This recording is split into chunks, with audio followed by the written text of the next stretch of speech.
Y así debería ser para emprender. Para uno emprender se tiene que certificar. Entonces es Y como tener una visión clara y demás. Por eso. decir algo, la marca de nosotros. Los extranjeros se ríen mucho porque la marca de nosotros es Dogpie, es Dogpie, pero el Pi no es de orín, es de 3,1416. Ok. Y el Dog es porque nosotros siempre quisimos, más que tener una cervecería y venderla, es tener una comunidad cervecera y sacar cervezas diferentes, raras, pero cervezas bien hechas, balanceadas. Nosotros siempre que hacemos una receta, siempre pensamos es en el balance, que la cerveza sepa cerveza y que tenga todas esas notas que nosotros, esa promesa de valor que nosotros estamos haciendo en ese envase o en ese vaso, que verdaderamente se cumpla. Entonces, ese es el pi, de que hay que utilizar ciencia para poder que las cosas salgan bien, que no sea una casualidad, que eso no sea una casualidad. Y digamos, la marca de nosotros se ha diferenciado mucho, no solamente por sacar cervezas diferentes, sino porque la gente que, los clientes de nosotros, la comunidad de nosotros, se siente en la casa, se siente de la familia. Yo hago parte de Dogpi. Nilson, bienvenido a un podcast más de Aguas Abiertas. ¿Cómo vas, mi hermano? Hey, compa, no, gracias a vos por invitarme. Qué bacano estar acá. Estamos hablando que me faltó decirte y Aguas Abiertas es también que en Aguas Abiertas todo es permitido. Ah, sí. Entonces usted en Aguas Abiertas, parce, puede decir lo que quiera. Y en ese podcast usted puede venir a decir lo que quiera. Estamos con un crack de la cerveza artesanal. Parce, bienvenido. La verdad, te tengo que ser sincero, yo eso no sé. A eso vinimos, a echar el cuento y Te voy a a decir contar un una poquito. cosa, mi rasero en cerveza artesanal es cuando yo voy a un parche, pido cerveza, pido Águila Light. Empecemos por ahí. Empezamos mal. No mentiras, para los gustos los colores, decía mi abuelo. Pero por algo yo le doy gracias a Dios, y no tengo nada contra ninguna empresa cervecera, pues yo le doy gracias a Dios que ya me olvidó el día que me tomé la última Corona, la última Águila Light y la última Pils. Y sabe que lo peor que pido Corona con limón y le echo limón. No, yo antes de meterme a eso, yo lo que te decía ahorita, yo era de los que tomaba Corona con el dedito parado porque eso era muy fifi. No, eso no es Te prometo, cerveza. después de que este episodio, parce, me voy a reinsertar. Tenés Voy que a... pasar por el bar y ahí te traje unas cositas para que pruebes. Sí, por ahí se me han trabado un poco de cervezas, parce, las voy a... Igual yo no tengo, o sea, yo siento que la cerveza, el queso, el caviar son gustos adquiridos, parce. Sí, pero en la cerveza artesanal hay una cosa muy bacana y es todo lo que vos puedes sacar. Con 4 insumos fundamentales, nosotros vamos a cumplir 7 años en el mercado y hemos sacado más de 350 cervezas diferentes. Con esos mismos 4 elementos, pues hay unas que tienen adiciones, pero la cerveza tiene 4 elementos fundamentales que son los que jugando con ellos puedes hacer, mejor dicho, lo que te dé la gana. Yo quiero que, normalmente yo no suelo empezar por el inicio, pero devolvámonos a lo que más podamos y es, ¿qué es, qué es una cerveza? O sea, ¿vos cómo definirías una cerveza? La cerveza es un fermentado, ¿cierto? Es un fermentado que su base es la cebada malteada o un grano pues como tal, porque a veces se puede utilizar trigo, se puede utilizar pues otros insumos, pero es un fermentado. Lo que pasa es que, digamos, hay una diferencia muy grande entre los fermentados y los destilados. Y, y los fermentados son el vino, la sidra, la cerveza, donde lo que hacemos es que cogemos los azúcares de un insumo y con un microorganismo los convertimos en alcohol. Pues ese microorganismo los convierte en alcohol. Ahí pasa el proceso de fermentación como tal. La cerveza es un fermentado de un grano, en este caso casi siempre de cebada, pues. Y, y digamos que tenés de pronto el momento histórico donde surge la cerveza. O sea, ¿por qué surge la cerveza en la humanidad? Hay mil historias. Ok. Eso viene desde la antigüedad, pues hay muchos escritos y demás, pero como la que a mí me parece como más lógica fue que vos dejas un pan, digamos, a la intemperie. El pan se moja, se fermenta, pues ese líquido se fermenta con las levaduras que están presentes pues como en el alrededor, y no falta el ocioso que algún día la probó y dijo, esto sabe diferente, y fuera de eso me pone feliz. Entonces, de ahí yo creo, pues es como de las historias que cuentan de dónde viene la cerveza. Y eso se ha venido en el tiempo, o sea, me imagino que fue muy fuerte en ciertas épocas de la humanidad. ¿Dónde de pronto, dónde podemos decir que tuvo mayor fuerza? Yo creo, no, lo que pasa es que vos sabes que los monjes eran borrachos profesionales, ¿sí o Ok. no? ¿Sí o no? Y por ahí hay un dicho que dice que la cerveza y la ginebra salvaron a Inglaterra. ¿Vos has leído o viste el perfume? Esas Sí. eran las condiciones de salubridad que se tenían en esa época. En su momento no sabían por qué pasaban las cosas, ¿sí o no? Pero los que tomaban agua se enfermaban, los que tomaban cerveza no.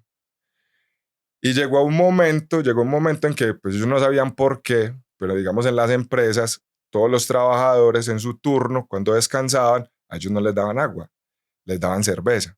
Obviamente hacían unas cervezas más bajas en alcohol No, ¿qué es eso tan y, fuerte que estás y demás. diciéndome? Ellos no sabían por qué, ¿Qué pero les nota? preferían darle cerveza a los trabajadores que darles agua, porque los que tomaban cerveza no se enfermaban.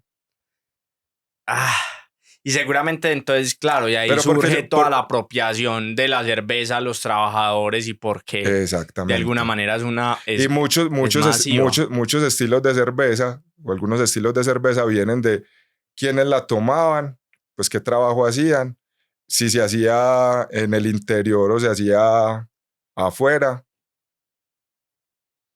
Porque No, por decir algo, las cervezas que se hacían en los campos era una fermentación que era abierta, porque las levaduras que tenían los campos, dependiendo de lo que tenían, son los que fermentaban la cerveza. Entonces los fermentadores eran abiertos. Y esas son las únicas cervezas que sí tienen unos sabores raros o diferentes, porque son levaduras salvajes, a lo que la que llegó colonizó y le entregó un sabor particular a esa cerveza. Y dependiendo como de la región, tenían esos sabores particulares, porque en esta región cultivaban una cosa, en esta región cultivaban otra. o sea que estandarizar estandarizar una cerveza es como contra natura, pues a lo que inicialmente Sí, por eso surge. a ese tipo de estilos y ese tipo de cervezas, sí, porque era lo que la naturaleza tirara.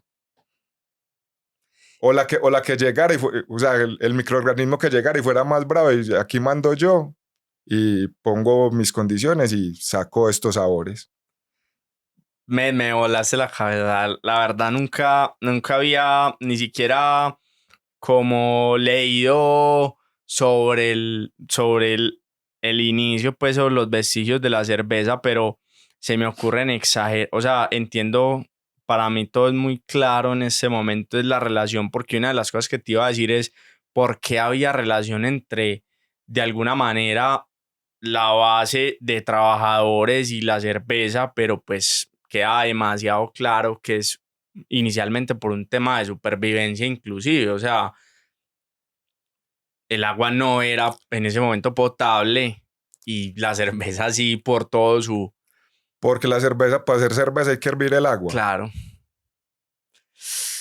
Y todavía conservamos, o sea, la forma de cómo hacemos cerveza hoy en el siglo XXI, parce, es la misma de cómo se hacía cerveza al principio. O En, sea, su, se en conserva sus bases sí, en sus bases sí. Obviamente ahora pues está todo más más tecnología. tecnificado. Pero por decir algo, tengo entendido que en Europa todavía hay cervecerías que tienen años y años, pues 100, 200 años, 300 años, un poquito más, donde pues ya son muy pocas, donde todavía se hace esa fermentación abierta y dejan que lo que vos decís, que la naturaleza haga su Si trabajo. vos pudieras de alguna manera establecer, Nilsson, como, o sea, como unos pasos básicos de la creación de cerveza que coincidamos con esos vestigios, ¿cuáles serían? O sea, tenemos levadura, tenemos de alguna manera un grano, ¿cierto? ¿Y cómo empezamos a llegar a un proceso para llegar a la cerveza? Partamos de la base. ¿Qué tiene una cerveza? ¿Sí o no? La cerveza tiene 4 elementos fundamentales, que son el agua, la cebada malteada, el lúpulo y la levadura. ¿Sí o no? Como nosotros vivimos acá en Medellín, para nosotros el agua es un paisaje. ¿Sí o no? Cuando vos que has viajado, vos sabes que hay países donde vos no puedes tomar agua del grifo, donde hasta el agua de botella, vos vas a la India, el agua de botella te da desconfianza, ¿cierto? Sí. El agua para mí es el elemento fundamental de la cerveza porque es donde todo va a pasar. Eso. Es el O sea, medio. te propongo que hagamos zoom en esos 4 Exactamente, elementos eso. y Entonces, los vamos El desagregando. agua es el medio. Es Ok. más, hay cervezas en algunas partes del mundo donde esa cerveza es casi que irreplicable porque el agua es el agua de allá. Entonces, esa agua tiene ciertos minerales, tiene ciertas cosas, ciertas condiciones físico-químicas que te van a dar unas características particulares, ¿sí o no?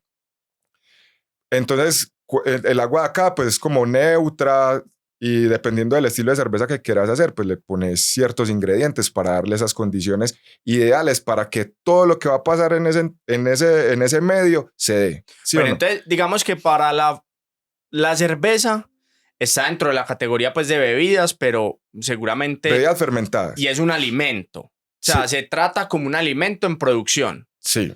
Entonces, esa agua, de alguna manera, tiene uno como productor que tener un control de esa agua. Sí. Entonces, vos tenés un pH, digamos que analizas físico-químicamente el agua con la que vas a trabajar en tu planta. Exactamente. Y esa agua te da unos valores de pH y te da unos valores que son más o menos estandarizados como te llega en el grifo. Sí, y por decir algo, nosotros acá, pues obviamente usted le pide el reporte de PM y usted dentro de la planta hace un montón de verificaciones, pero por decir algo, te pongo un ejemplo, vos tenés una finca en Santa Elena y el agua es de... Sí, es veredal. Es veredal. Ajá. Vos obviamente tenés que hacerle unos análisis a esa agua para ver qué condiciones tiene y a qué condiciones la debes llevar para que tu proceso sea... Exacto, bueno, entonces ahí soy yo. Entonces partimos de digamos, de un agua X, ¿cierto? Y vamos a llevar esa agua a un Y. Sí. ¿Cuáles son esas condiciones Y necesarias para yo empezar a decir, bueno, tengo un agua adecuada para empezar sobre esa base a construir una cerveza? Ahí tendremos que empezar a hablar de estilos, pero ese dejémoslo para más adelante. Dependiendo del estilo que vos vayas a hacer o de la cerveza que vos quieras tener, pues son las condiciones que le debes poner al agua, ¿cierto? Que a esta agua le agrego unas sales, a esta le agrego tal cosa, para esta cerveza necesito un pH específico, entonces le agrego ciertos elementos para que llegue a esas condiciones y ya tenés el agua ideal para... Cuando hablas de elementos, hablas de química. Sí. Te le agregas, o sea, la fortificas de alguna forma. Exactamente, por decirlo de alguna manera, eso. Darle las condiciones que yo necesito para ese estilo específico de cerveza que yo quiero hacer. Porque eso me va a hacer una reacción química cuando yo le aplique la levadura y ahí me va a generar una condición diferente con un pH diferente. Exactamente. Listo. Entonces empiezo con el agua, la llevo allí y esa agua, además de llevarla ahí, me imagino que la tenés que cuidar durante todo el proceso. ¿O cómo funciona? O sea, ya tenemos el agua. No, ya tenemos el agua. Listo. Y el agua está bien. Temperatura. No, entonces, ahorita hablamos de cómo se hace una cerveza. Ok. Entonces, listo. Entonces, ahora vamos a la cebada malteada, ¿sí o no? Listo. Entonces, tenés el agua y llega un proveedor con la cebada. Exactamente. Listo. O sea, vos ya la tenés, ¿sí o no? Entonces, ¿qué le entrega? Primero que todo, ¿qué le entrega la cebada principalmente a la cerveza? ¿Cierto? Entonces, le entrega los colores, los sabores principalmente, algunos aromas, y de ahí nosotros vamos a sacar el azúcar que después la levadura se va a comer para hacer el proceso de fermentación. ¿sí o no? El lúpulo principalmente para lo que se usaba antes, lo que se usaba antes era para darle el amargo a la cerveza. ¿Qué es un lúpulo? El lúpulo es una flor de la familia del cannabis. Ok. Es como, se me olvidó esta verdura que se parece mucho al lúpulo, pero es una flor que principalmente su función normal era darle amargo a la cerveza. ¿Qué pasa? Que el lúpulo, dependiendo hay 200 tipos diferentes de lúpulos. Dependiendo del lúpulo que vos utilices, y en el momento que lo utilices, no solamente te da amargo, sino que también te puede dar sabores y aromas. Hay lúpulos que vos te tomás la cerveza y vos crees que que se le adicionó limón, mandarina, pomelo o algún tipo de cítrico, o que se le puso algo que le hiciera herbal o frutal como tal, y no, son los lúpulos que se le adicionaron que le da todas esas notas. Vení, pero entonces devolvámonos a la cebada. La cebada, digamos que llega, de ahí sacamos los azúcares. ¿Qué más sacamos de la cebada? La cebada le da los colores a la cerveza, principalmente. El color de... O sea, por algo hay cervezas rubias, rojas, ámbar, brown, negras, ¿cierto? Ok. De la mezcla, a ver, la cebada llega, ¿sí o no? Y se le hace un proceso que se llama malteado, ¿cierto? La cebada se deja germinar. ¿Sola? No, pues bajo unos procesos. Pero ahí la combinas con agua. No, espere. Todavía no estamos hablando de cómo se hace una cerveza. Vale. El grano sale del cultivo, ¿cierto? Sí. Se deja germinar y de ahí pasa un proceso de malteado. Es como cocinarla, por decirlo así. Listo. Pues para no ya entrar como algo tan técnico. Y entre más se cocine, entonces ella cambia de color. Es como si vos la estás cocinando, pues, o la tenés en el horno y entre más la dejes, pues ella se va poniendo rojita o negra. Ok. De esa combinación salen los estilos de las cervezas. Entonces, por eso hay cervezas rubias, donde las maltas son todas rubias, una cerveza roja, donde ya vas a tener unas notas que ya le aportó más dulzor y la cerveza empieza a tener ese color rojo. Ya si le pones maltas oscuras, una cerveza oscura normalmente tiene notas de chocolate y café, que no es que tenga una adición de chocolate y café en ninguna parte, sino que esas maltas en su tostión cogieron... ¿Qué es lo que pasa? Se asemeja mucho al café. Exacto. Vos coges el grano del café, cuando vas al proceso de tostado, ya dependiendo de la cantidad y el proceso de tostado, ese café... Y le subís los valores. Si quiero un tema más achocolatado, pues le subo temperatura, le bajo, y eso también hace parte... Exactamente, es muy similar. Es muy similar, o casi idéntico, pues en dos procesos diferentes. Listo, sí. Entonces digamos que esa cebada la tengo. Si yo le quiero dar entonces un tema de rubio o moreno... Es la mezcla de las cebadas. Listo, y también incide la tostión, o sea, la temperatura. No.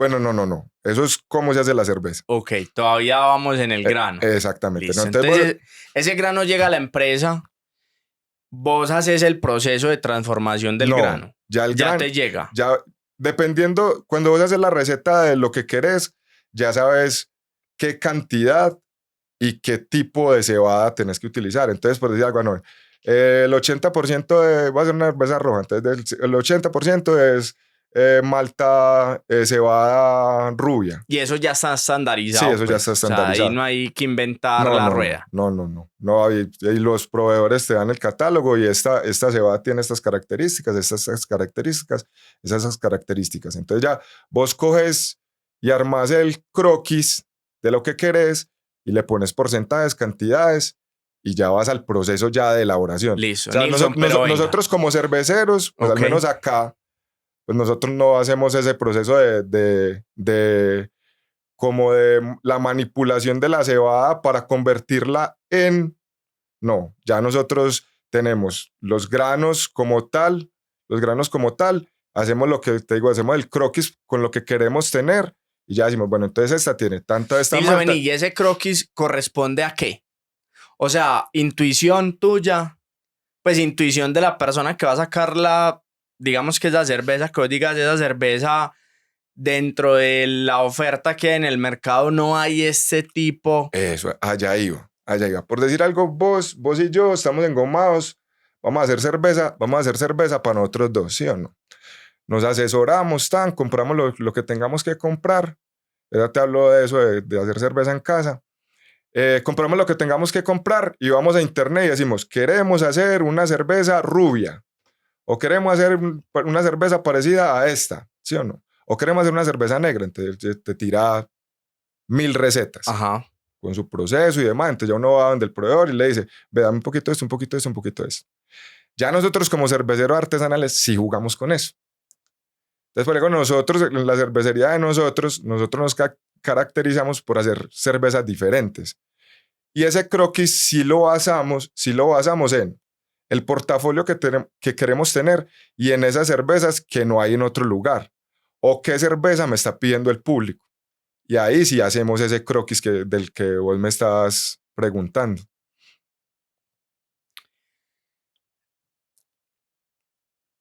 O sea, se genera como un estudio de mercado para ese sabor. O sea, Sí. que vos digas, ve, a ver, es que quiero como el usuario que desconoce toda la industria es, parce, este sabor yo lo quiero porque en el mercado hay oportunidad. Y voy y te digo, este sabor, y vos ya me ayudas a encontrar, según el croquis y la combinación de todos los elementos, ese sabor. Sí. O sea, por decir algo, en este momento en el mercado, vos sabes que tenés que tener una cerveza rubia, una IPA y una negra. Porque está ahí, al menos, ¿cierto? Porque el mercado está ahí. Por decir algo, eso es como la persona que le gusta muchísimo el picante, pero muchísimo, muchísimo. Y va a montar un restaurante. Y todo está hecho, por poner un ejemplo, con Carolina Reaper.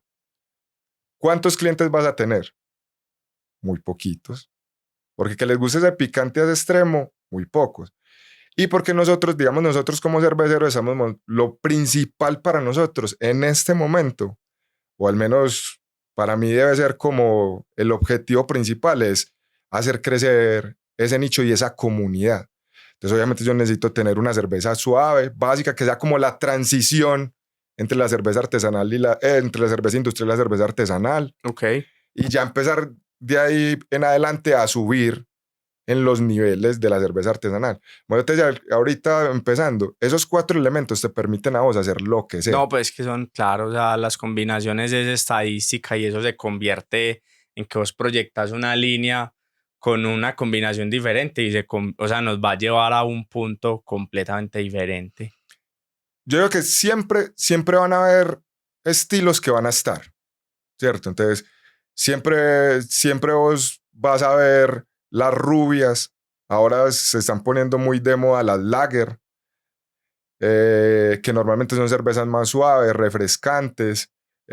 Todas las cervezas que vos te tomás en una tienda, o sea, todas las cervezas que nosotros conocimos antes de que llegara el craft beer a Colombia, todas son lager. El Águila, la Pilsen, Club Colombia, son cervezas lager, ¿cierto? Ok. Y porque para poder crecer esa comunidad que la gente conozca y quiera probar la cerveza artesanal, necesitas esa cerveza que le permita a la persona hacer ese paso. Okay. Ese ensayo. O sea, es la camiseta negra de las marcas, lo básico. Exactamente. O sea, lo que vos siempre tenés que encontrar en una marca de cerveza es lo básico y a partir de lo básico que ya te prueba y que ya empiece a entrar, lo empezás a llevar a la pirámide, a convertirlo un poquito más en nicho. Eso. A no ser que vos quieras tener algo muy especializado. Sí, que arranques al revés, entre comillas. Eso. Y es, me voy a dirigir solo a esta comunidad que ya sabe de cervezas, que es mucho más retador, me imagino. Lo que pasa es que ahí es cuando, o sea, vos necesitas que las personas pasen de aquí a aquí, ¿sí o no? Entonces necesitas tener esa cerveza o ese par de cervezas que les permitan encontrar esos cambios de sabores, de aromas. Ve, no es que esto sí sabe chévere, y empiecen ya, o sea, como ya dieron el paso, entonces empiecen a ensayar. Bueno, entonces ve, dame una roja. Ve, dame una negra, ve, dame una IPA. Y ahí es donde las personas encuentran esos gustos esos gustos adquiridos. Ve, no, a mí me gustan los amargos. Yo no sabía que había una cerveza que tuviera estos amargos tan ricos. O no, ve, a mí me gusta el sabor de chocolate, el sabor de café, y se quedan con las negras. Pero por algo, yo como cervecero, yo llego un calor bien tremendo, yo me tomo una lager, me tomo una rubia, y después ya, cuando ya pasó la sed y ya me quiero tomar algo más, pues ya yo me voy por mis cervezas preferidas, que en mi caso pues son estas cervezas IPAs. Que inclusive, según estaba viendo por ahí tus redes sociales, y hay unas entrevistas y unas cositas que tenés, y que dijiste en una, creo que fuiste vos o un invitado, no sé, en fin, que decía que el tipo de cervezas depende del momento del consumo. Si tienes calor van unas, hay unas que te refrescan, hay unas que te suben la temperatura, o sea, dependiendo como de la cerveza es la experiencia. Sí, pero pues no es como así como que sea camisa de fuerza. Pero por decir algo, lo que vos decís, y te lo digo en mi caso personal, por decir algo, yo lo que te decía, yo llego y me tomo una cerveza rubia que me refresque, que me baje, o una cerveza refrescante, o sea, que para el calor. Cuando ya estoy en un parche de amigos o entradita a la noche, me tomo mi cerveza, mi estilo de cerveza preferida, que en mi caso son las IPAs. Pero por algún día está haciendo frío, yo me tomo una cerveza negra, un poquito más, con más graduación alcohólica, que ya es más esa cervecita que te dura más, que te la tomas más pausado y que te calienta el cuerpo, pues, y es como para ese momento como tal. Volvamos al tercer ingrediente. Entonces vamos agua, cebada, lúpulo. Listo. Ya dijimos, una flor, dependiendo de la, digamos que de la especie, la variedad. De la pues, variedad del lúpulo es el que me da el amargor. No, el amargo todos se lo dan. Ok. Dependiendo de el lúpulo, o sea, de la variedad del lúpulo, si hay unos que dan más amargo que otros. Dan más amargo que otros. ¿Y solo me aporta amargor? No. ¿Qué más aporta? También te aporta aromas y sabores, dependiendo del lúpulo. Hay unos lúpulos que solo aportan el amargo y casi no te dan sabores y aromas. Como otros que sí, o sea, como la gran mayoría del sabor de esa cerveza y el aroma de esa cerveza te lo va a entregar el lúpulo. ¿Eso tiene algún tratamiento también, digamos, de la flor, o ya lo recibís transformado también? Sí, ya a nosotros ya no los entregan, pues no nos entregan la flor como tal, sino que nos entregan en pellets, y ahora se está usando mucho que ya te entregan el concentrado del lúpulo. ¿Hay proveedores buenos en Colombia de eso, o todos son materias primas importadas? Lo único que tenemos nosotros aquí es el agua. No te creo. De resto, todo viene de afuera. Que eso es también un tema bravo dentro de la cerveza. ¿Y ves oportunidad ahí de personas que de pronto puedan emprender en eso, en ser proveedores de la industria, o es difícil? Acá se está cultivando, digamos, cebada, pero todos esos cultivos son, digamos, para las empresas industriales grandes del país. Porque entonces encontrás proveedores, pues si yo me quiero meter a eso, me voy a encontrar una cadena de proveedores muy similar a la que hay, o si hay una variedad de proveedores. Sí hay una variedad de proveedores, pero que todos traen sus productos de otros países, pues. Y ya obviamente ya uno cuando tiene un recorrido, pues ya uno ya sabe, puede contactar directamente al proveedor en otro país. Bueno, y hacer la importación del grano, del lúpulo. Lo que pasa es que ahí sí ya empezamos a hablar de volúmenes. Claro. Empezamos a hablar de volúmenes. Que sí, me imagino que en el mercado internacional encontrás unos mejores precios, una mejor oferta, ¿cierto? Me imagino que calidades y eso también empieza uno a ver cosas diferentes. Bueno, y el siguiente ingrediente. La levadura. Listo. La levadura es en su... Oye, esa tampoco la producimos en Colombia. No te puedo creer, Neil. Pues todo, que ya ahí empiezan las oportunidades. Ahí empiezan las oportunidades, y es ya dentro de la industria como tal, ver cómo mejorar costos y demás. Entonces, digamos, haciendo un buen proceso, vos la levadura la puedes reutilizar. Ok, entonces, aplicar levadura al proceso, también eso debe tener, Eso es como un pan, dependiendo de la levadura, el tiempo de germinación y De de fermentación. fermentación, va también a tener un resultado diferente. Sí, digamos, para los estilos se usan diferentes tipos de levadura, normalmente. Pero la levadura, o sea, como su labor fundamental es comerse esos azúcares que le sacamos a la cebada, y convertirlos en alcohol, en alcohol. Y hay en ciertos estilos que ciertos tipos de levadura sí te van a entregar unos sabores y algunos aromas, pero su función principal es generar el alcohol. Bueno, tenemos todos los ingredientes Listo. aparte. Ahora vamos a hacer cerveza. Ahora vamos a hacer Eso. cerveza. Entonces, el primer proceso que se hace para hacer una cerveza es moler el grano, ¿cierto? Pero vos no lo querés triturar y volverlo un polvo. Vos lo único que querés es abrir ese grano para exponer esos azúcares que tiene esa cebada y puedas hacer una mejor extracción. Entonces, se muele ese grano y ahí se pasa un proceso de macerado. Nilson, cuando vos hablas de azúcares, es fructosa. Sí, los azúcares que tiene la El cebada grano, como ok. tal. Sí, no es que se le adicione. No, es- pero digamos que el grano trae azúcares, me imagino que de fructosa como los trae la piña, o sea, se puede tener algo similar a sí, una sí, fruta. exactamente. Ok, Sí, son los azúcares que trae el grano, pues como tal. vale. De ahí se pasa un proceso que se llama macerado.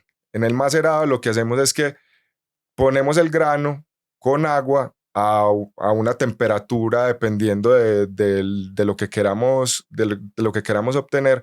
Y ahí lo que hacemos es sacar todo ese sabor y todos esos azúcares que tiene ese grano. Ese es como ese proceso. De ahí se pasa a un proceso que es el hervido. En el hervido que se hace, se adicionan los lúpulos. El hervido normalmente dura 1 hora, ¿cierto? Los lúpulos que se agregan al inicio son los lúpulos que cuando te tomas la cerveza, son los lúpulos que es ese amargor que sentís en boca. Y los lúpulos que se agregan al final y después del hervido son esos lúpulos que te van a entregar los aromas de la cerveza. Y fuera de eso, en ese proceso de hervido, se agrega el lúpulo para darle el amargor a la cerveza. Fuera de eso, en el hervido, pues matamos todos los microorganismos que se tienen. De ahí, lo que hacemos es que pasamos esa cerveza, la enfriamos lo más rápido posible, y la pasamos al fermentador. Ese choque de temperatura es importante. Lo que O sea, pasa es bajarle la pero temperatura lo más rápido posible es para evitar pues que la cerveza en ese, o sea, está hervida, ahí no tenés ningún microorganismo. Ok. Lo pasas lo más rápido posible a la temperatura que necesitas para evitar que en el proceso se contamine. Aunque pues en la industria pues ese proceso es cerrado, pues no va a tener tanto problema, pero sí se trata pues de que ese proceso sea lo más rápido posible. Y ya cuando tenés la cerveza, la temperatura que la querés, ahí le agregas la levadura para que ella se empiece a reproducir y se empiece a comer esos azúcares. Normalmente lo que hace que una cerveza sea industrial o artesanal es el tiempo que, que digamos que se tarda entre el agua inicial y el final del proceso, o qué hace que cambie esa palabra. O sea, que yo le pueda poner un apellido Exactamente. a una cerveza artesanal. Si vos me preguntas a mí, son dos cosas fundamentales. Una son los ingredientes y dos, lo que nosotros llamamos los batches de producción. O sea, la cantidad que haces. Los cerveceros artesanales preferimos hacer lotes pequeños con mucha más cantidad de insumos para tener muchos más sabores y aromas más profundos y lotes pequeños. Mientras que una cerveza industrial, como estamos hablando de volúmenes para el tema de la rentabilidad, hacen batches muy grandes y con productos, no va a decir que de menor calidad, pero sí más básicos para poder tener costos menores. Sí, porque de alguna manera la estrategia ahí es competir por precio, pues, y llegar a la masa. Entonces, Exactamente. digamos que masificar un producto de alguna manera va a traer en contraprestación un desafío de precio. Entonces ahí no puedes Exactamente. trabajar con los mismos insumos y no puedes hacer pues como toda esa agregada de valor del tema. Nilson, bueno, entonces ya tenemos cerveza. Listo. ¿Qué sigue? ¿Cuál es el proceso? Pues todo el tema de Ya embotellado. dependiendo de los canales o de lo que vos tengas, entonces ya normalmente se baja, bueno, ya decidís si la enlatás, si la embotellás, que eso es otro mito que la gente tiene, que la cerveza sabe mejor en botella que en lata. Ahorita hablamos de eso. O la embarrilás para llevarla a los bares, para llevarla a los bares. Ya dependiendo pues de lo que vos, entonces ya si vos, tu canal es solamente botella o lata, pues de una vez del fermentador normalmente se puede pasar al sistema de embotellado o enlatado, o si tenés las dos, entonces pasas a barriles y embotellas o enlatás, y ya para tus canales de distribución. Bueno, y pues de alguna forma también estamos viendo que es un mercado, hemos coincidido mucho, Nilson, en los últimos capítulos, sobre todo que hemos hablado de tendencias, que hemos hablado de cuáles mercados en Colombia y en Latinoamérica vienen creciendo, y coincidimos todos en que además del mercado de mascotas, que es evidente, parce, que todos estamos tratando de tener una mascota en la casa y el promedio de mascotas por hogar pues vienen creciendo, la cerveza artesanal definitivamente, Nilson, viene ganando un espacio en no solamente en mercados tradicionales, sino en todo el tema de retail, en canales modernos. ¿Vos tenés alguna narrativa alrededor del por qué esas cervezas artesanales vienen ganando algún espacio en esos consumidores?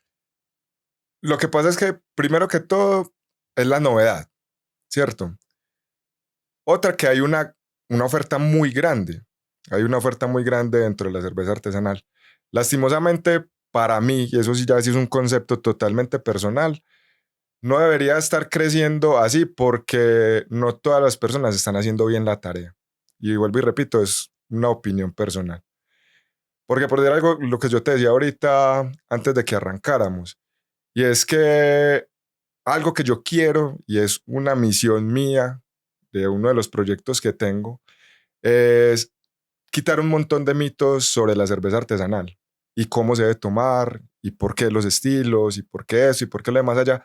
Pero para mí lo principal es que la gente se saque de la cabeza es que la cerveza artesanal sabe raro.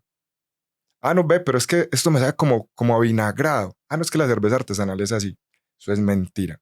Cuando vos haces un buen proceso, cuando vos haces las cosas bien, la cerveza artesanal te debe saber 1000 veces antes demasiadamente rico. Y esa es la diferencia entre por qué yo, no, es que con lo que me compro esta me tomo 3 pilsenones. No, es que son dos cosas totalmente diferentes. Y ahí partimos de la diferencia entre caro y costoso. Una cerveza artesanal más hecha es la cosa más cara que usted puede comprar. Una cerveza artesanal es costosa porque te brinda una experiencia que el pilsenón o que la cerveza que te estés tomando industrial no te va a brindar, ¿no? Me llevas a un punto, Nilson, ¿sabes qué? Yo siento que esto es un mercado que está funcionando muy similar al mercado de los cafés especiales. Exactamente. Porque a nosotros, me acuerdo, y por eso te dije que al principio que era como un gusto adquirido, porque yo me acuerdo que yo veía a mi mamá y a mi abuela tomando café en polvo, ¿cierto? Instantáneo, sello rojo, o esos cafés pues que son hoy todavía los líderes del mercado, que era Casalúcar y en fin. Pero cuando fuimos creciendo, nos empezamos a dar cuenta que no era lo mejor, que aunque fuéramos productores de café, no nos estábamos tomando el mejor café. El mejor café salía con otras técnicas, con otra película.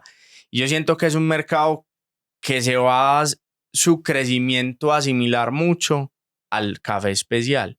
Entonces empezó el café a decir, no, venga, es que aquí hay unas fincas productoras, que tenemos este método, que tenemos este asunto, y venga, tómese un café. Ese café yo me acuerdo que era con azúcar, entonces uno le metía azúcar, grave error. Después le dijeron, no. Eso es como cuando llegan a mi bar y me dicen, venga, y me michela la cerveza y yo, ay, Pero ahora Parce, mira que sí, el azúcar es la michelada. de la cerveza artesanal, exactamente. No, qué fuerte, parce, que no también, porque entonces, listo, el azúcar. Aprendimos a tomar ese sello rojo ya sin azúcar. Listo, gusto adquirido porque al principio es fuerte. Exactamente. Ese instantáneo sin azúcar, eso, y parce, eso es una película. Entonces yo, digamos que pasé esa transición y le echaba canelita y como para que no se supiera, como para un sabor reconocido. Al final, creo que uno de los objetivos más fundamentales en la cocina, en la comida, en las bebidas, es que cuando vos te tomes algo, al final por allá haya algo que vos reconoces y que te haga sentir, ves, me estoy tomando algo que yo ya conozco, ¿sí o qué? Entonces, le quité el azúcar y empecé, como ya tomaba café solo, empecé a explorar toda esa gama de cafés especiales y ahí uno se da cuenta de, sí, es que este sí es más ácido, este es más suave, este tiene unas pintas y yo siento que se puede asimilar mucho a ese mercado. Tal cual, tal cual, tal cual. Pero entonces ahí es donde nosotros los cerveceros tenemos la tarea de hacer las cosas bien. ¿Por qué? Porque es que cuando vos pasas de ese, ya vas donde un tostador y te dio una jugadura ahí, pero ya no te cobró los 2.500 que te cobran del tinto de Greca en la tienda, sino que te cobró 18.000 y vos decís, pero ¿y aquí dónde está el valor? En cambio, cuando vos llegas a un negocio de cerveza artesanal o compras una cerveza artesanal y te asesoran bien, que para mí eso es fundamental. Asesoremos a las personas, no vendamos por vender, no es que yo quiero su mejor cerveza, pero usted ya conoce. ¿Por qué? Porque si yo de entrada no te doy esa rubia, que lo que te decía que es el pasito, de que vos digas, no, es que esto sí sabe diferente, es que esta ya tiene más cuerpo, esta cerveza ya huele, esta cerveza sabe, ¿sí o no? Entonces ya después, venga, ¿y qué más tiene? Entonces ya uno se va por los sabores, lo que hablamos ahorita, y hace ese paso y ya vos le cobras lo que vale una cerveza artesanal, esa persona no se va a sentir estafada. ¿Sí me hago entender? Sí. Pasa exactamente lo que vos decías.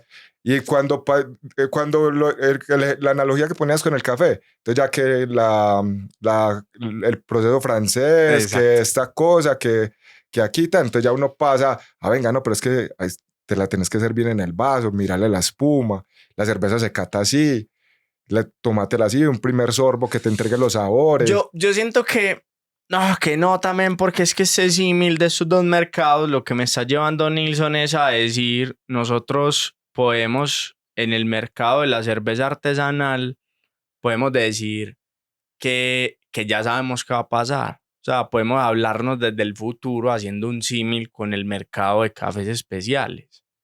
De alguna forma, el mercado de cervecería artesanal, aunque hay mucha oferta, no está profesionalizada en el sentido de que no estamos educando al consumidor. Entonces viene una fase de educación muy fuerte donde el consumidor que ya se está abriendo a tomar cervecería artesanal con otros métodos de elaboración y de producción,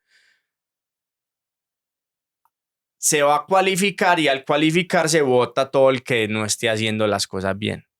Yo conozco negocios donde ya solamente venden cerveza artesanal porque sus clientes ya hicieron ese proceso de decir, yo me tomo una cerveza industrial cuando no haya más. Inclusive ese consumidor que cada vez está cualificando más, entiende que no todo el que se pone el apellido artesanal es artesanal. Y a eso es lo que muchos cerveceros queremos llegar. A generar esa cultura y ese conocimiento de que la misma gente sea la que depure. O sea, haga crecer la comunidad, haga crecer el mercado y depure. Que le pasaba lo mismo al mercado de alimentos cuando todos se ponían el vestido y el cachaco de saludables, salieron los sellos y todo el mundo empezó a decir, venga, usted no era que saludable, marcas muy reconocidas que tienen un empaquecito verde con amarillo, que decían yo soy súper saludable, sello, exceso de azúcar, grasas, no sé, y no, pues que era saludable. Lo que pasa es y eso es una tarea que yo te lo decía, que yo tengo en mi cabeza y es un reto gigante y que sé que funciona porque nos pasó en pandemia, lo comprobamos en pandemia. Cuando vos le entregas esas herramientas a las personas, ellas mismas hacen crecer el mercado, uno. Y volviendo a la analogía del café, ahora vos, si vos decís que vos haces un café de calidad, que vos sos o el putas de aguas, por decirlo así, es porque te tenés que medir con los que ya demostraron que lo son. Entonces vos no puedes decir, no, es que yo sí, no, mira, yo saco café de exportación, que esto y lo más allá, porque ya sabes que la gente sabe y cuando lo pruebe te va a decir, no señor. Nilson, vení, hay concursos de cervecería artesanal en Colombia como los hay en los cafés especiales. Pero más que concursos son, sí se puede llamar concurso, pero no es como el que ganó. Eso no es lo más importante. Cuando vos presentas una cerveza a este tipo de eventos, hay jueces especializados. Hay una guía que se llama la BJCP que dice, si vos presentas una Blonde Ale, esa cerveza debe tener esas características. Vos presentas una YIPA, debe tener esas características. Y bajo esas características se juzga la cerveza. Ok. Y entonces, si cumple con todo, entonces ya te dan unas medallas, que lo que hacen es rankear tu cerveza. Que es más o menos lo que pasa con el mercado de los cafés especiales. Exactamente. Pues mira que al final, qué nota, weón, porque es que no, me está hablando desde el futuro, parce. O sea, nosotros ya sabemos qué pasó con la industria de cafés especiales, ya sabemos dónde llegó, cómo cualificar una industria, pues eso deberíamos estar haciendo también en la industria de cervecería artesanal y yo siento que eso todavía no está pasando. No, sí está pasando, pero no todos lo están haciendo. Okay. Que es a lo que queremos llegar. ¿Qué pasa? Digamos, la comunidad de cervecería artesanal en Medellín parece hermosa. Es hermosa. Yo he conocido muchas industrias, pero no he conocido una industria donde verdaderamente se sienta esa hermandad. Te pongo el ejemplo, cuando nosotros arrancamos, como yo te digo, yo estoy en ingeniería química, pero a nosotros en la clase, pues uno aprendía cosas y demás, pero vos no sabías, pues la clase de hacer cerveza, no. Y cómo es el equipo y cómo se mezclan y por qué esto, tal, no, eso se aprende con el tiempo. Pero entonces para nosotros, ¿qué fue lo más importante? Empezamos a hacer cerveza, que a nosotros nos supiera bien, eso es una cosa. ¿Qué hicimos nosotros? Llevarla donde el que sabe. Ve, ¿y vos cómo estás haciendo este proceso? Ve, mira, es que le siento tal aroma, a ver, yo veo. Sí. Como vos no sabías, no lo identificabas. Entonces, es ir donde el que sabe. O sea, esa es la tarea que hay que hacer, ir donde el que sabe, donde el que ya hizo la tarea, para que tu cerveza día a día sea mejor. Nilson, ¿y uno cómo sabe quién es el que sabe? Porque es que también en todas las industrias están como los falsos gurús. Sí. Entonces aquí seguramente en esa industria la desconozco completamente, men, en eso tengo que ser bastante sincero. Pero deben haber también marcas que dicen saber de cervecería artesanal y que no están transmitiendo eso al mercado, sesgan al mercado, porque al final es la misma cerveza industrializada, solo que se viste de artesanal, comunica lo que no es, y muy probablemente esa persona que decide darle oportunidad a la cerveza artesanal llega ahí y dice, no, esto no es lo mío, porque sabe maluco, sabe ácido, sabe vinagre, en fin. Entonces, siento que eso está pasando en el mercado en este momento. Pero te voy a responder la pregunta que me hiciste. ¿Quiénes son los que saben? Entonces, hay dos maneras de calificarlo, ¿cierto? Uno es el que está certificado como juez BJCP. ¿Sí o no? Que eso no es que yo entré a internet y llené una encuestica y yo quiero ser juez y es que yo tomo mucha cerveza. No. Esta gente verdaderamente tiene que estudiar, tiene que haber tenido un bagaje dentro de la industria y fuera de eso tiene que presentar unas pruebas y te certifican, ¿cierto? Esos son unos. Y entonces ya vos vas donde ellos y te dicen, no, mira, eso está fuera del estilo. ¿O qué querés vos? Y la otra son los que ya llevan un proceso largo. Acá hay cervecerías que tienen 10, 12 años. y que cuando vos vas y las probás o ves cómo las percibe el público, sabes que son buenas. Entonces vos vas donde el maestro cervecero de esa cervecería y le decís, ve, mira, saqué esta cerveza, ¿qué tal te parece? Y ellos son los que verdaderamente te pueden dar la guía para saber si estás haciendo bien algo, si verdaderamente estás haciendo las cosas bien, uno, o si no las estás haciendo bien, cómo las tenés que mejorar, tanto en el proceso, en el diseño, en los sabores, en el mercado. O sea, ¿para qué va a sacar eso? A no ser que ya vos quieras tirar esa moneda al aire porque conoces mercados. Pero nosotros tenemos una cerveza que la cerveza es azul, porque nosotros le ponemos extracto de jagua. Y cuando nosotros dijimos, esto funciona por esto, porque es una fruta típica que la gente no la conoce, el color va a llamar la atención y fuera de eso, la base de esa cerveza va a ser este tipo de cerveza que le gusta mucho a la gente. Cuando nosotros llevamos a que la gente la probara, muchos se sesgaban solo por el color. Pero cuando nosotros la sacamos al mercado porque ya habíamos hecho el estudio de que eso podía funcionar, esa cerveza fue un hit. ¿Sí me hago entender? Ya en ese caso específico. Pero yo no puedo decirle, por decir algo, hay un caso típico que es que yo hago IPAs más tomables, yo hago IPAs suaves, no, entonces usted no hace IPAs. Porque la IPA tiene que ser amarga. Si no, entonces usted hace una session, hace una pale ale, hace una extra pale ale, pero no me digas que es una IPA. El nicho todavía, o sea, el mercado colombiano todavía no ha llegado a esa sofisticación de conocer. O sea, hay un nicho, podemos decir que todavía es pequeño. No, ha crecido mucho. Sí. Ha crecido mucho. Y la persona que toma cerveza artesanal, o sea, que ya es cliente de cerveza artesanal, esa persona conoce. Y esa persona te juzga, y esa persona te pregunta, y esa persona te dice, y esa persona es esa persona que nosotros no podemos defraudar, porque es la persona que se vuelve tu asesor comercial con la gente que apenas está conociendo el mercado. Y dice, no, venga, no, es que vea, la traje por primera vez, ella nunca se ha tomado una cerveza artesanal en la vida. Vos tenés por ahí una lagercita, o tenés una blonde, o tenés una red, dale una para que la pruebe.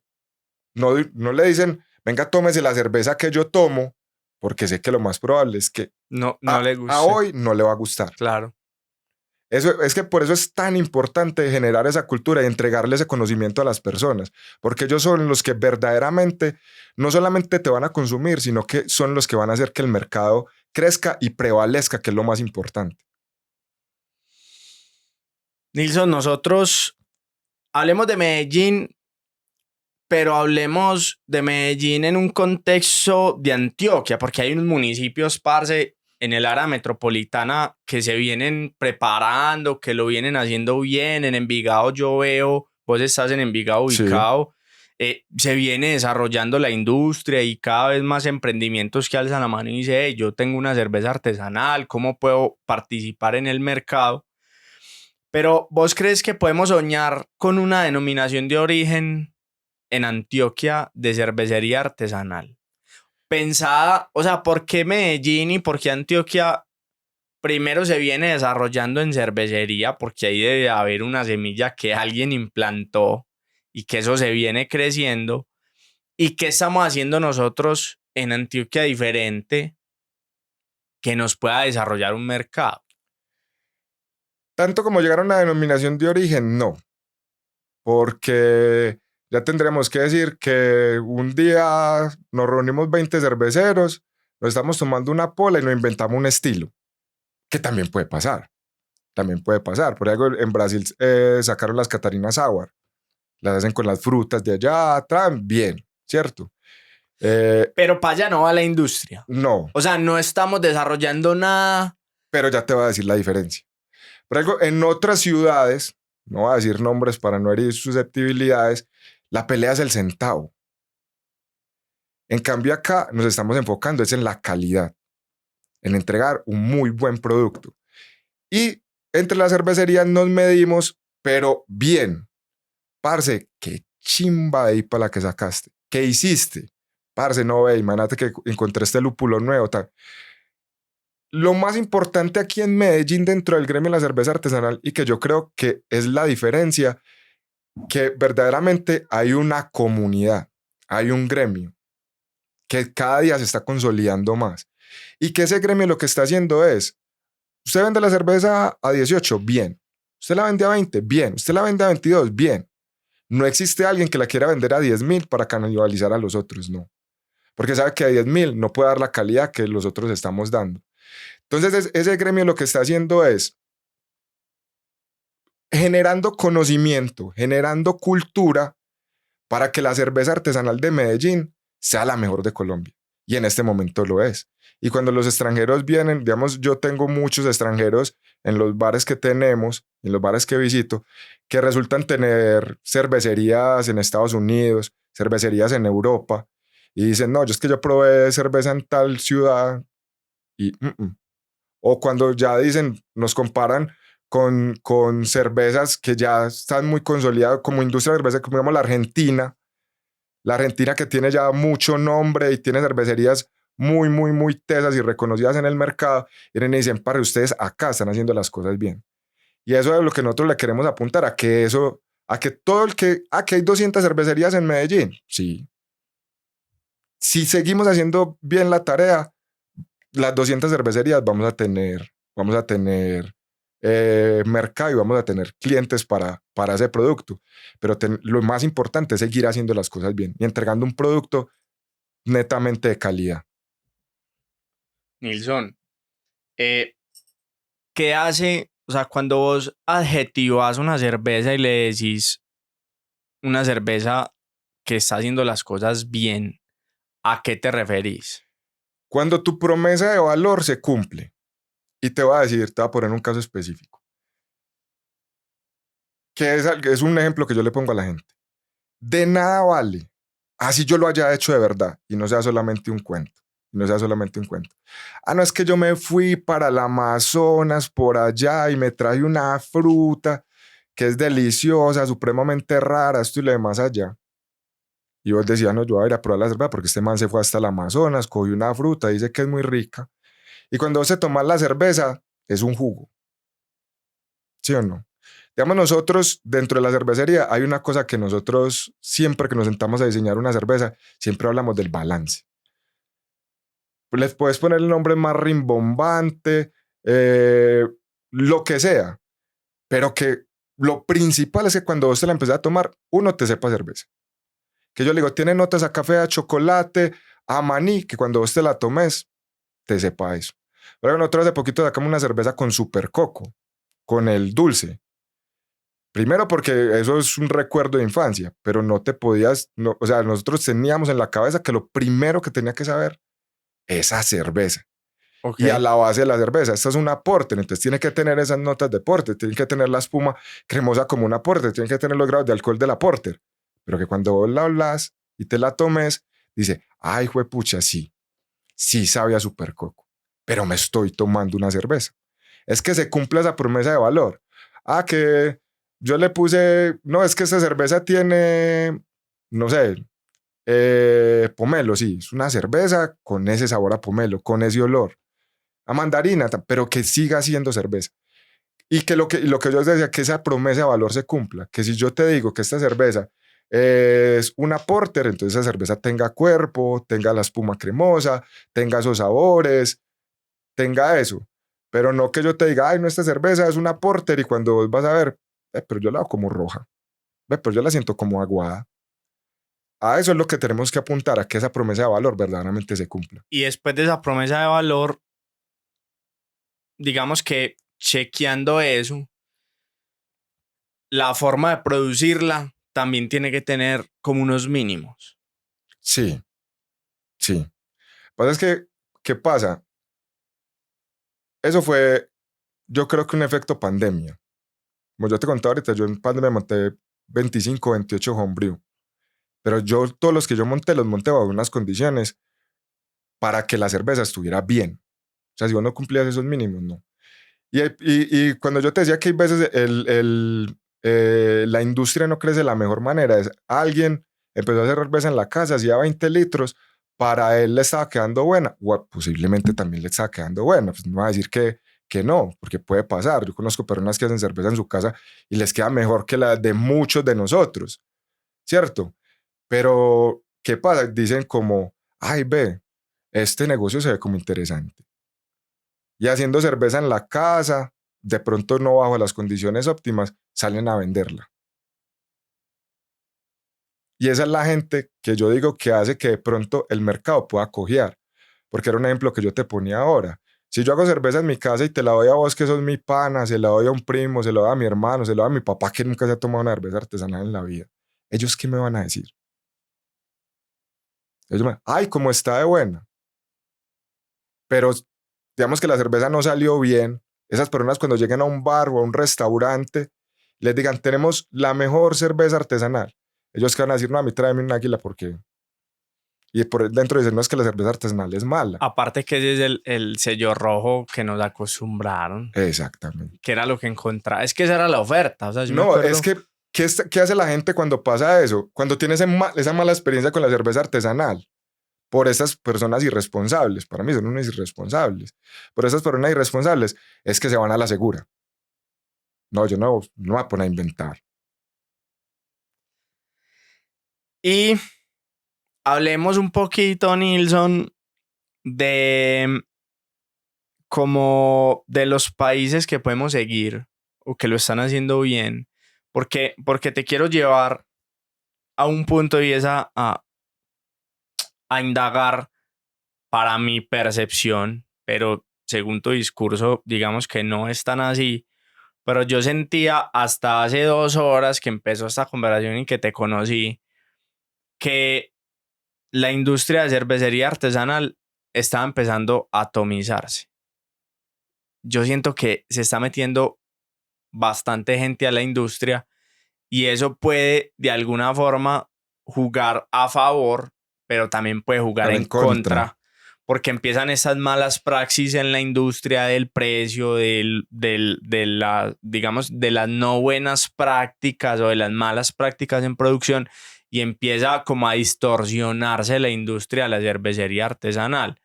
Entonces, estamos claros que no la hemos atomizado y que falta bastante para llegar ahí. Sí. O sea, todavía estamos en un nicho bonito, creciente y que se puede trabajar. Sí, y por decir algo, hablemos de números. Por algo, digamos, vos ahorita la pregunta que me hiciste, ahí te complemento con esto.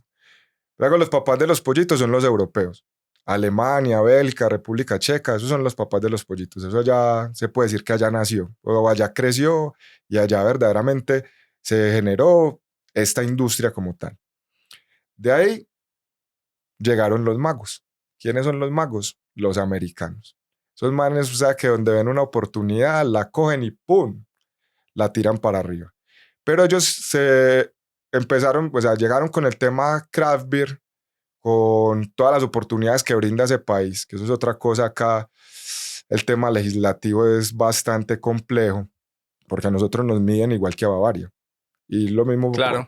lo mismo, si usted hace 500 litros, o si hace 5.000, o Bavaria que hace 100.000 millones. Aparte que es una industria que es muy reglamentada porque es que es licor. Sí. Entonces también tiene ahí un componente, pues, que es un monopolio ahí rentístico del Estado. Pero es más allá de que sea licor, o sea, yo estoy totalmente de acuerdo con que las buenas prácticas en este tipo de industria se tienen que seguir. Pero yo te decía más que todo es en el tema impositivo, en el tema de permisos, en el tema, es bastante complejo. Ahora, para que los entes nos han empezado a escuchar y a abrirnos puertas, y eso hay que agradecérselo, pero al día de hoy sí es muy complicado muchos procesos.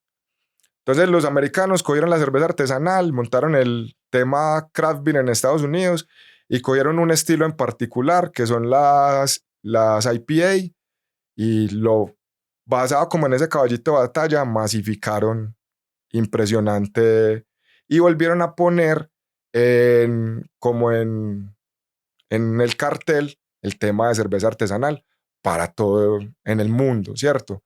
Porque vos vas a Alemania, vas a Bélgica y un pub es como para nosotros la tienda de la esquina. Para ellos es normal, entonces para vos eso era normal. Pero, digamos, vos ibas a Alemania y para vos no es era un craft beer, pues era una cerveza diferente. Es la cerveza que hacen en Alemania, ¿cierto? Antes. Pero los americanos sí cogieron y le pusieron un nombre, lo visualizaron y para mí ellos sí fueron los que a hoy.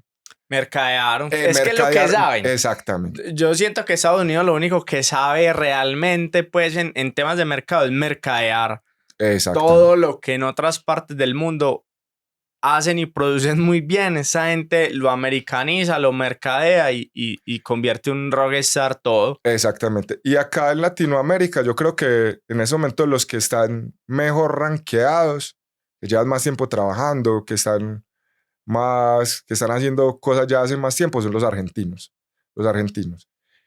En Estados Unidos, cuando ya arrancó el boom, creo que siempre ha estado ya posicionado bien, ha estado el porcentaje de la torta entre cerveza industrial y cerveza artesanal, han estado en picos de entre el 10, el 15%, por ahí.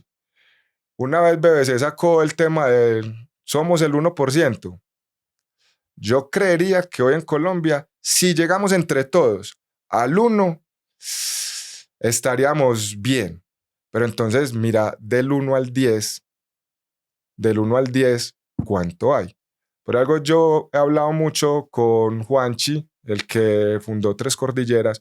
Ese man es un apasionado para donde existieran 4 Juanchis en Colombia.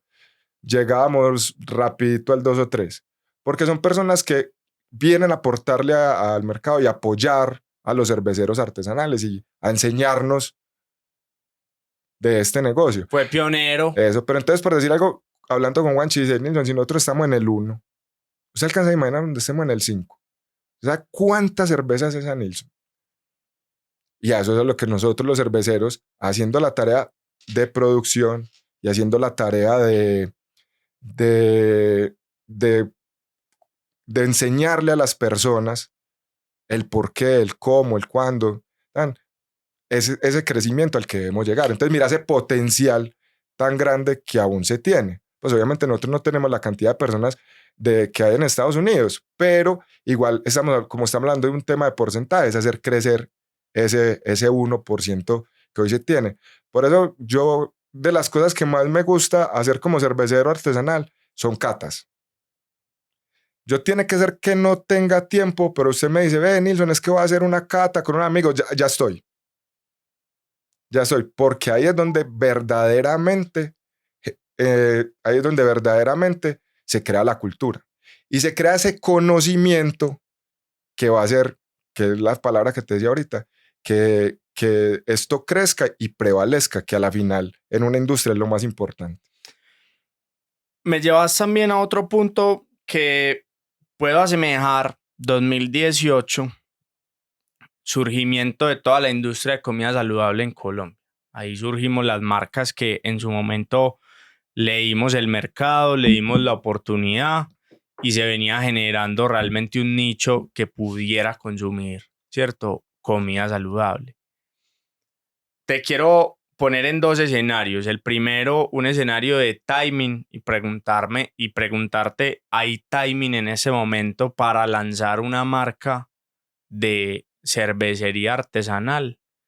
Y el segundo punto que te quiero poner es que cómo posicionar, bueno, el cómo me iba a responder y es, cuando vos tenés un nicho que se está desarrollando, lo más costoso de llegar al mercado hoy como marca es educar al nicho, ¿cierto? Porque no hay nada más costoso, Nilson, que educar a un consumidor que no entiende y que todavía no tiene claro. En su momento, 2018, educábamos personas leyendo tablas nutricionales. En el 2017 era muy contada la persona que sabía leer una tabla nutricional.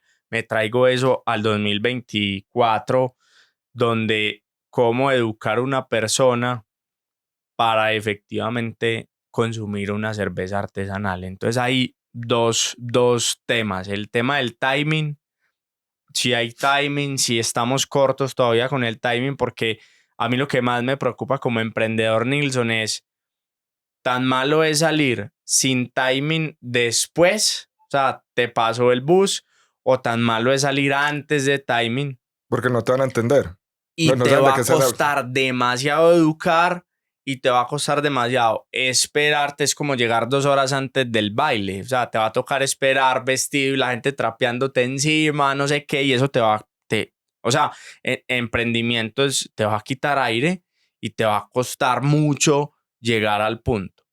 Entonces, quiero que hablemos de esos 2 puntos. Vos me preguntás por el timing y creo que la respuesta fue lo que yo te contaba ahorita. Esto todavía, aunque hay mucha cervecería, ya hay mucha gente tomando, todavía falta mucho. O sea, lo que yo te decía de los porcentajes. Pues obviamente por capacidad adquisitiva, pues digámoslo de alguna manera, o además, pues uno diría que llegar a un 10, a un 15, como en algún momento pudo haber estado digamos, en un mercado como el americano, pues digamos que no hasta por allá, pero todavía, como yo te decía ahorita, digamos, si uno llegara a un 3, a un 5%, todavía hay tiempo para entrar en el mercado. Para mí, ¿qué es lo más importante y el consejo que yo le doy a alguien si se va a meter en el tema de la cerveza artesanal? Hágalo bien. Hágalo bien, aprenda, chiquito, conozca. Si tiene la oportunidad de viajar, pruebe. Gran parte de mi trabajo es probar, ver qué se está haciendo, ver qué la gente está consumiendo. Eso es súper importante. Y el tema de enseñarle a la gente, vuelvo y te lo repito, para mí lo más importante dentro de esta industria es seguir creciendo como equipo, y ya te voy a explicar por qué lo digo, entre cerveceros y el tema de enseñarle a la gente. La gente no sabe de cerveza, la gente no sabe muchas cosas, la gente se la toma, pero la gente ni siquiera sabe qué tiene. La gente no sabe por qué se la debe tomar en un vaso y no en la botella. Y te voy a poner un ejemplo. No es que yo no tomo cerveza porque me embucha, claro, es que como usted la toma en la botella, ese CO2 que tiene ahí de más, se le va al estómago. Si usted la sirve en el vaso, ese CO2 ya no, no está ahí presente y no te va a embuchar, no te va a embuchar esa cerveza. Y te voy a contar un caso para el tema de la comunidad como cervecerías, que fue un caso pues, de las cosas que más me han enorgullecido en este tema y fue el tema que nosotros hicimos en pandemia. Pero y te voy a dar otra razón fundamental. Nadie va a ser Bavaria nunca como cervecero artesanal. Porque si vos tenés la plata para hacer Bavaria, pues montar Bavaria no. O la compras, ya está listo. Ya todo está listo, la compras. No vas a montar una cervecería artesanal para competirle a Bavaria, no. El reto es quitar un pedazo de esa torta, ¿cierto? Y ese pedazo de esa torta solo se puede quitar como equipo. Porque ese equipo es lo que yo te contaba, se van a apoyar para hacer mejores cervezas, para tener esas cervezas estándares en el tiempo, para innovar con esas cosas que la gente quiere tomar. Y lo más importante es seguir generando esa cultura que nos permita que el mercado crezca. Yo me acuerdo que a nosotros hoy nos dicen no pueden volver a salir. Y mi socio va a mi casa y me dice, Nilson, nos quebramos. O sea, todo el trabajo que venimos haciendo todos estos años se perdió porque, Nilson, ¿a quién le vamos a vender cerveza? Entonces yo me acuerdo que yo le dije, padre, no, déjeme, yo hablo con la almohada y mañana hablamos. Y recuerdo que lo que te decía, que yo soy del BOE, de los estudios de mercado y que soy muy nerdo, y me entré a ver cómo se había comportado la gente, los consumidores en pandemia, ya en otros países que ya estaban encerrados. Y obviamente en todas partes pasó el mismo caso del papel higiénico, el antibacterial y el alcohol. Pero después lo que despuntó fue el tema comidas a domicilio y licores. Y yo dije, por aquí es. Nosotros ya teníamos, como te dije, nosotros creamos la marca más que como una cervecería que vendiera cervezas. Fue siempre lo que quisimos o lo que hacemos es crear una comunidad cervecera, ¿cierto? Una comunidad cervecera. Nosotros ya teníamos esa comunidad. Pero yo sabía que vos por más que me consumieras a mí y te gustara mi producto, vos todos los días tomar Dogpi, cada 8 días, la misma, por más que nosotros saquemos cervezas diferentes, no. Entonces yo qué dije, yo conozco estos panas de otras cervecerías, somos amigos, porque hay muchos cerveceros que somos amigos, fuera de colegas somos amigos, y que tienen esas cosas que de pronto yo no tengo, ¿cierto? Y lo que hice, empezamos 5 cervecerías, llamé a estos 5 cerveceros y les dije, yo lo único que necesito es, ustedes me ponen la cerveza acá, vamos a montar unos packs cerveceros, de la gente pueda tener opciones, y lo que yo monte, lo único que les pido es que usted lo repostee, que usted lo repostee. Y ustedes dos que saben que son diseñadores gráficos, ayúdenme para tener unos posts bien chimbas y montemos un Instagram, pues apoyémonos de las redes que ya hemos construido cada uno. Parce, eso a la semana ya era un hit. Eso a la semana ya era un hit. Yo empecé llamando como gente que yo conocía a domiciliarios. Ya después a la semana ya tenía un domiciliario fijo. Al mes ya tenía 3. A los 3 meses ya tenía 5. Y muchas cervecerías, yo creo que eso nos salvó para no quebrar. Porque esa comunidad que hicimos, ese mash que hicimos entre cervecerías, lo que le daba era eso que para mí es la magia de la cerveza artesanal, y es la variedad. Vos tenés 4 elementos, vos dirías 4 elementos. ¿Qué vas a hacer con eso? Vos puedes hacer lo que quieras. Y darle a la gente la posibilidad de tener su cerveza en casa. Fuera de eso que nos volvimos muy eficientes, vos la pedías y ya no, si vivías en el sector, yo despachaba desde Guayabal, si vos vivías en el Poblado, en Envigado, en Belén, a la media hora tenías la cerveza en tu casa fría. Pero mira que es esa comunidad y ese mash entre las cervecerías que es el que nos puede llevar a crecer.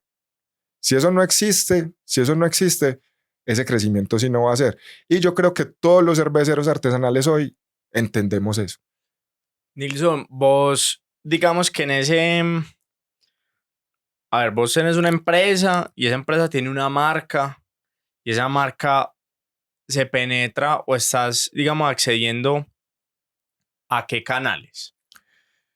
Porque según leí, pues en lo que me has dicho, tenés como un institucional donde vas a otras cervecerías y llevas tu cervecería, pues tu cerveza, para que en otros bares se consuma, pero de barril.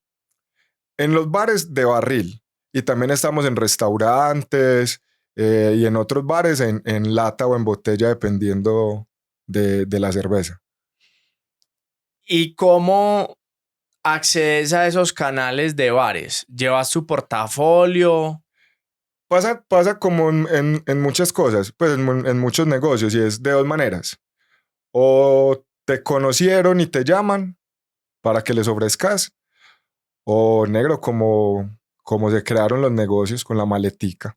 Con la maletica vas a tocar la puerta, mire, este es mi producto, pruébelo, le gustó, esas son las condiciones, y se hace. Otra cosa muy importante, el tema de la cultura, en los bares y en los restaurantes, cuando vos llevas tu producto, lo principal es capacitar a quien lo va a vender. Porque vos haces bien la tarea y en el restaurante no tuvieron el cuidado necesario con tu producto. Entonces tu producto se dañó o pues tú empiezas a tener fallas del producto y para ellos es que yo la caja de Bavaria la pongo ahí. Este tiene que ir a refrigeración porque no tiene conservantes, porque no tiene ese tipo de cosas que tienen estas cervezas industriales, porque la cerveza artesanal es 100% natural, 100% natural. Es un producto demasiado bien hecho y como tal hay que cuidarlo. Y entonces, bueno, es así, ese es, vas, lo llevas o te llaman y ya vos ofreces tu producto. En esto de la cerveza artesanal yo identifico como 3 canales principales. 4. Uno son bares propios, ¿sí o no?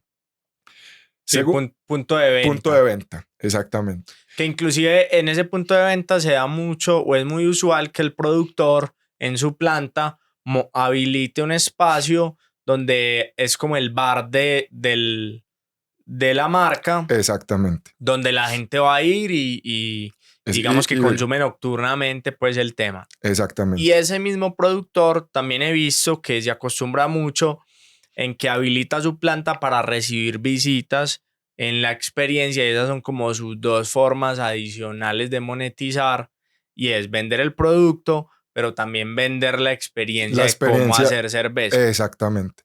Tanto de que la hagan ¿Vos tenés ese tour también habilitado? Sí, nosotros también tenemos ese tour habilitado.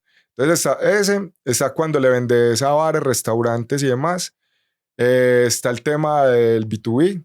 Vos me pedís un cispa con un barril para tu casa, te lo envío. Y ya está el tema de las grandes superficies.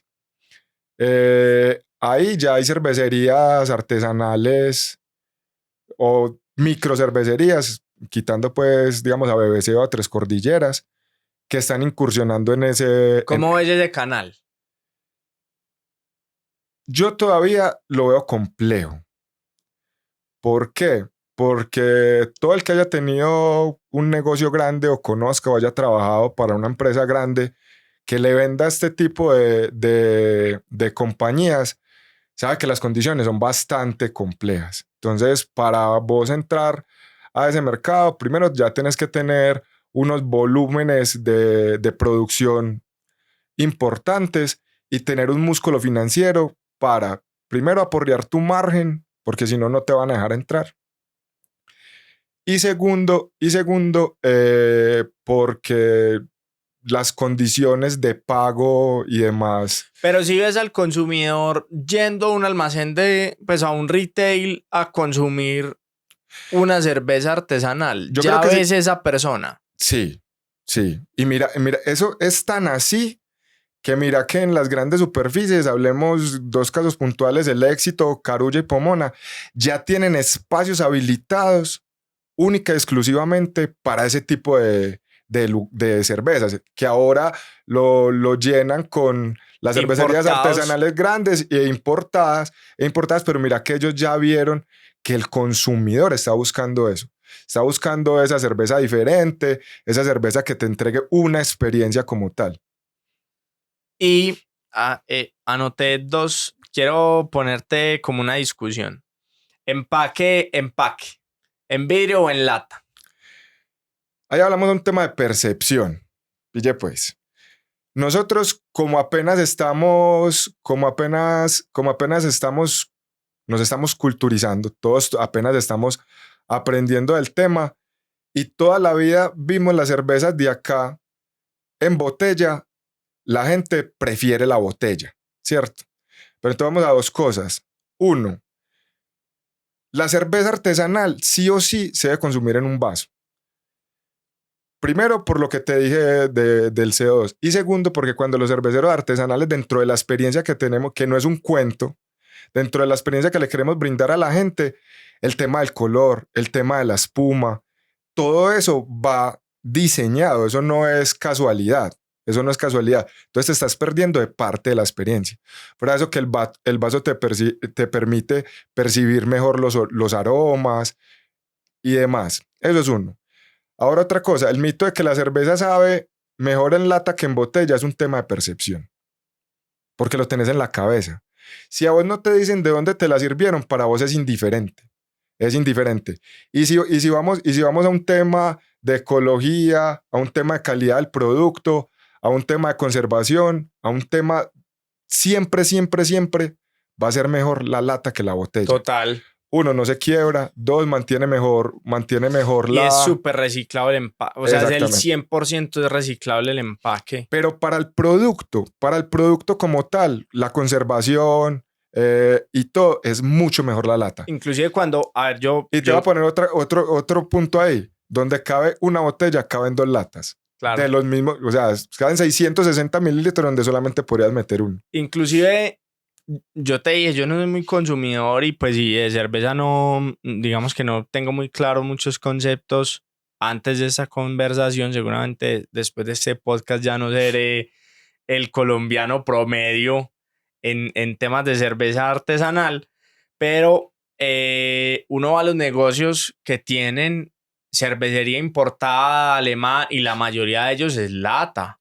O sea, yo veo los refrigeradores y las latas y son muy bonitas. Además, tienen un diseño muy pro y son lata. Entonces, si los alemanes y la los gente americanos que sabe del tema ya dio el paso, pues digamos que también es un sesgo y un mito ahí de que... Pero eso es quitar, ese es el trabajo que nosotros queremos hacer.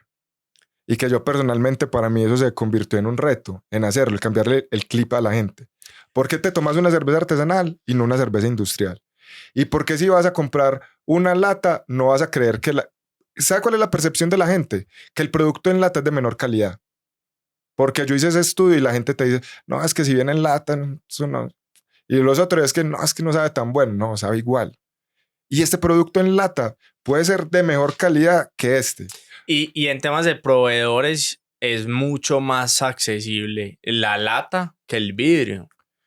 El vidrio, digamos que es un mercado en Colombia sobre todo. Sí, es un monopolio. Es un monopolio, entonces he conocido casos de empresas en los que se acabó el vidrio y priorizan a los grandes y vos te quedas sin proveedor. Por decir algo, hubo una época que la cervecería artesanal no era tan conocida. O sea, o nosotros, la cervecería artesanal era tan pequeña que nosotros no éramos un cliente para nadie. ¿Sí me hago entender?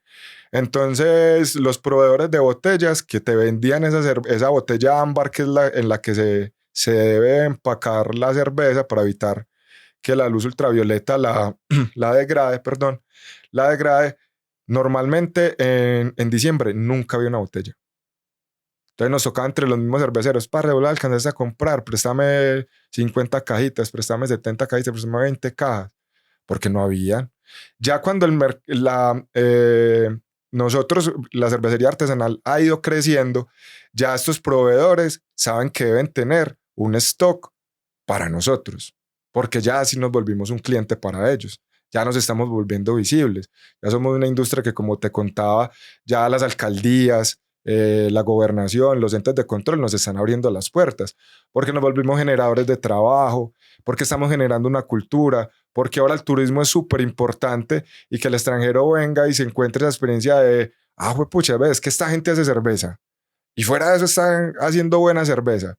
Entonces ya ese buen trabajo nos ha visibilizado y nos ha dado espacios tanto con clientes como con proveedores. Nilson, ¿maquilar o producir? ¿Qué querés? Porque por decir algo te voy a contar la historia de mi compañía. Te lo pregunto, es porque en esos 60 capítulos, digamos que yo fui productor y puede ser un sesgo personal. Me parece que producir o se volvés muy bueno produciendo o te volvés muy bueno en distribución y en branding. Pero los dos es exageradamente complicado hacer bien los dos. ¿Por qué? Porque va a requerir demasiados recursos, no solamente de dinero, sino energéticos, de conocimiento y tal, en el que si vos sos productor, sos exageradamente bueno produciendo y no tan bueno distribuyendo, y ahí generas unas brechas que estás dejando plata en la mesa y viceversa. Entonces, digamos que para esos emprendedores, normalmente, Nilson, y es una percepción personal, siento que hoy los que están emprendiendo en el mercado de cervecerías artesanal, todos están llegando a producir, o la gran mayoría. Yo creo que miti. Ok, ya va ahí mezcladito. Mezcladito, sí. Y te voy a contar el caso personal. Nosotros, como te dije, arrancamos como parche de amigos, hacíamos cerveza cada 15 días, jugamos las carticas, hacíamos el asadito y nos tomábamos la cerveza de 15 días antes. Ya hacíamos una cerveza al menos decente, empezamos a regalarle a los amigos, y un día nació la idea de montar la compañía, ¿sí o no? Nos asesoramos, esto y lo demás allá, montamos una planta pequeña y arrancamos, ¿sí o no? Cuando ya la empresa empezó a crecer, el producto empezó a gustar y demás, empezó la decisión. Ya lo que tenemos es muy pequeño para lo que estamos vendiendo. Necesitamos producir más, lo que tenemos no nos alcanza. Costeamos y demás y dijimos, listo, la planta nos cuesta X plata. ¿Cuánto puede costar hoy una planta? Es que depende de lo Con que... el mínimo viable, o sea, que vos digas, ve, para cumplir lo mínimo que se requiere en el INVIMA, siento que son, creo que 2 barriles o 2 Fermentador. fermentadores. Eso en mis cuentas a mano alzada, eso me da un tema de 120 millones de pesos. No, con 120 millones después no monta una planta. No la monta. Si nosotros... O sea, para yo generar un INVIMA y tener toda la reglamentación, ¿cuánto puede ser la barrera de entrada? No sé, pero en ese, porque te digo, dependiendo de lo que vos quieras, te voy a tirar números. Ok. Por decir algo, cuando nosotros arrancamos, o sea, cuando la marca arrancó que nosotros íbamos a montar la planta, con 200 millones de pesos no nos alcanzaba el mínimo viable. No nos alcanzaba. Y estamos hablando solamente de equipos, solamente de equipos. Un fermentador de 500 litros te cuesta 12, 15 millones de pesos. Solo el fermentador.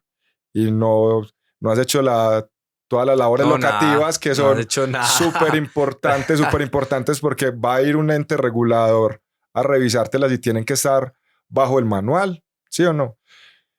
Entonces, digamos, nosotros 200 millones y no nos alcanza. Entonces, ¿qué hacemos? Entonces, o nos endeudamos, echémonos la bendición a trabajar y a trobar, ¿sí o no? O busquemos un buen maquilador. Venga, si ustedes van a meter a maquilar, busquen un buen maquilador. Alguien que verdaderamente esté haciendo las cosas bien. No vayan donde cualquiera, por un peso o dos, no. Mejor dicho, el que se vaya a meter en este negocio y vaya a chichipatear, este no es el negocio. Aquí todo, y por eso, y es bacano este espacio para que la gente entienda, porque una cerveza artesanal vale lo que vale. 1, porque es un productazo. 2, porque tiene una experiencia. Y 3, porque todo en cervecería artesanal es costoso. Todo. Porque lo que no es importado tiene que tener unas condiciones. Ejemplo, todo tiene que ser en acero inoxidable. Las mangueras no pueden ser cualquier manguera. Tienen que ser unas mangueras hechas para alimentos bajo unas condiciones. Entonces, todo es costoso. Entonces, digamos, nosotros, ¿qué definimos? Vamos, busquemos un buen maquilador y esos 200 millones de pesos que nos íbamos a gastar o ese recurso que teníamos en su momento, invirtámoslo en crear una marca, en crear una comunidad y en tener un muy buen producto. En tener producto y tener un muy buen producto. Entonces, digamos, esa fue la decisión que nosotros tomamos. Si vos tenés la plata, tenés el conocimiento o tenés esas personas que puedes contratar para arrancar, monta tu planta.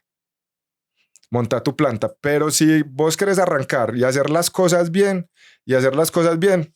yo recomendaría que hagan la maquila. ¿Y cómo? Es que en eso coincidís con el 99% de los emprendedores y empresarios que han pasado por este canal, salvo Flores Cook, que nos dijo: yo produzco y yo distribuyo y voy con todo y es válido. O sea, tienes que ser un crack. Pero inicialmente yo también recomiendo, parce, si vos vas a emprender en una industria que no conozcas y que aparte, salvo que seas pues un crack en conocimiento, en producción y demás, primero cree su marca, cree su comunidad y después venga y si quiere produzca.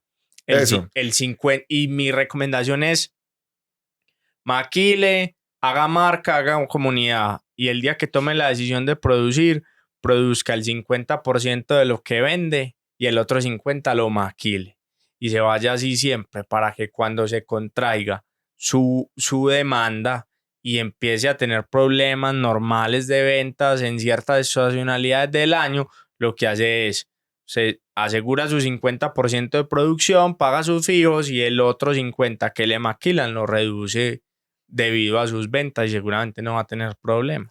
Sí, vos sabes que en los emprendimientos y normalmente en los negocios, el mercado es el que te dice cómo debes crecer. Si vos creces, a no ser que vos estés en un océano azul, donde sabes que podés hacer algo grande para apuntarle a colonizar ese mercado. Pero cuando vos no conoces el mercado apenas está creciendo, si vas creciendo con el mercado, para mí estás tomando la decisión correcta. Nilson, ¿qué se nos queda? No, ve, aquí todavía Pendiente.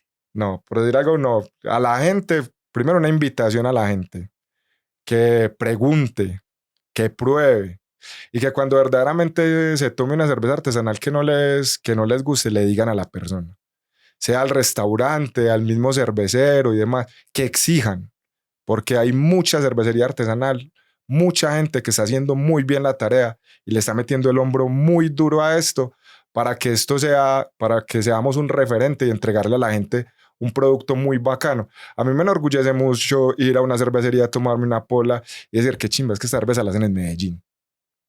Que esa cerveza la hacen manos paisas, gente colombiana, gente que está generando empleo, gente que está haciendo país. Eso me parece una cosa muy, muy bacana. ¿Qué viene para la industria en los próximos años, Nilson? Sí o sí, crecimiento. Bueno o malo, pero crecimiento. O sea, porque esto ya la gente vio que estaba, que gusta, el trabajo que están haciendo con los festivales, eso ha impulsado mucho el gremio. Como la gente nos está conociendo esto, la gente está probando, está llevando a otra gente a que pruebe, pero te digo, es tan importante hacer bien el trabajo. Y con ese crecimiento, obviamente pasa lo de todas las industrias. El mismo cliente va a depurar, ¿cierto? A no ser que pase, esperemos que no, algo económico duro, la gente a vos nunca o al menos a mí me ha pasado, en la cerveza artesanal, la gente no te refuta el precio, desde que el producto sea bueno. Entonces el crecimiento se viene. ¿Cuál es el reto para mí? El seguir generando cultura, seguir enseñándole a la gente, hacer más festivales, hacer más catas, que se abran más bares, porque la misma gente está pidiendo, a mí me han llamado de bares y de restaurantes que me dicen, ve, es que me recomendaron tu cerveza, porque aquí ya la mayoría de la gente que llega es, ve, y vos no tenés cerveza artesanal. Ah, sí, tengo Tres Cordilleras. No, pero la de verdad. Ojo, que no estoy diciendo que Tres Cordilleras sea mal, pero ya a ellos los identifican como industriales.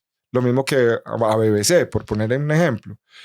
Entonces dicen, no, pues que yo quiero a mí me dio mucha un man que me decía, no, pero es que la que hacen los muchachos, le decía así. Y es porque la gente ya está pidiendo ese producto. ¿Por qué? Porque una cerveza artesanal se puede comparar con un buen vino. Porque una cerveza artesanal te sirve para marear dependiendo de los estilos de. O sea, la cerveza artesanal es un muy buen producto que te permite verdaderamente generarle valor a tu negocio, generarle valor a tu producto. Muchas veces cuando a mí me llaman de un restaurante y me dicen, venga, pero es que yo como tengo que vender eso para ganarle lo mismo que al águila, ¿no? Lo que usted va a generar es un valor agregado, que también obviamente si vos la pones, usted la vende a 20,000, la gente no, si la cerveza es buena, nadie te va a decir que no. Y si hay conocimiento, pues porque, o sea, seguramente también cuando uno tiene realmente un cliente, ¿cierto? Ese cliente que sabe de cerveza artesanal y que va buscando un buen producto, seguramente no va a buscar en el menú el precio. Exactamente. Entonces ahí digamos que el objetivo siempre que uno emprenda es sacar el precio de la discusión. Exactamente. Esa es la utopía de todo emprendedor. Es si usted logra que con su producto saque de la discusión el precio, está haciendo las cosas bien. Eso, y invitar a la gente, a los dueños de los restaurantes, de los bares, que le den la oportunidad a la cerveza artesanal. Nilson, ¿qué estacionalidad tiene el negocio? ¿Cuáles son los meses que menos se vende cerveza artesanal y cuáles son los meses que más se demanda cerveza? Esto funciona exactamente como funciona un bar o una discoteca, ¿sí o no? Técnicamente debe tener una línea mínima de venta, ¿cierto? Obviamente hay meses como, por decir algo, diciembre es muy bueno. Si vos tenés un bar, enero es muy bueno y uno creería que no, porque ya hay mucha visita de turistas, la gente está en vacaciones, sale más a la calle, pero como vos puedes tener el año pasado tuviste un super agosto, tener un agosto regular o un agosto malo. No es como, ay, que amor y amistad siempre es bueno, no. Tiene como, por decir algo, este negocio, y por eso te pongo la comparación con bares, con un bar. Ahora, usted, Copa América, Mundial, sea el mes que sea. Sí me hago entender, pero no tiene como eso. O sea, corresponde más es a un funcionamiento de entretenimiento. Exactamente. O sea, se pega la cerveza artesanal, se pega al funcionamiento de cómo funciona la industria del entretenimiento. Exactamente, tal cual, igual. Nilson, gracias por venir, mi hermano. Puedo hacer las últimas dos invitaciones. Obvio. Uno, venga, si usted quiere hacer cerveza artesanal en la casa, bacano, bacano. Vaya donde un cervecero artesanal para que le enseñe. Porque hay muchas cosas que en YouTube no te van a decir y vas a terminar haciendo una cerveza mala que vos decís, no, no pude, o creyendo que hiciste algo bueno cuando no. Y de verdad que si vos tocas las puertas a un cervecero artesanal, él nunca te va a decir que no. Él nunca te va a decir yo no te enseño, pero te va a poner esas condiciones para que hagas las cosas bien. Una. La otra es abrir un Instagram que se llama Birlosofía. Apenas voy a empezar a montar contenido para que nos sigan, que lo que queremos con otros cerveceros es enseñarles esas cosas que uno da por sentadas y no sabe. Y también empezar a hacer como unos tours y unas campañas para que la gente vaya, conozca las cervecerías y conozca los negocios que están vendiendo muy buena cerveza artesanal en la ciudad. Nilson, ¿cómo se llama tu empresa? Dog-P Cervecería. ¿Y cómo la encontramos en la red? En Instagram, Dog-P Cervecería, DOGPI, Dog-P Cervecería en Instagram. Nilson, un abrazo, mi hermano. Muchísimas gracias por la oportunidad de estar acá. Y te aseguro que no va a ser el último podcast que vamos a hacer vos y yo. Yo sé que no, y ya saben que los espero en Foxy Pub también. Eso es otra cosa, digamos, de la comunidad. Foxy tiene 7 cervecerías artesanales en el mismo lugar. Tienen 90 canillas para que vayan y prueben.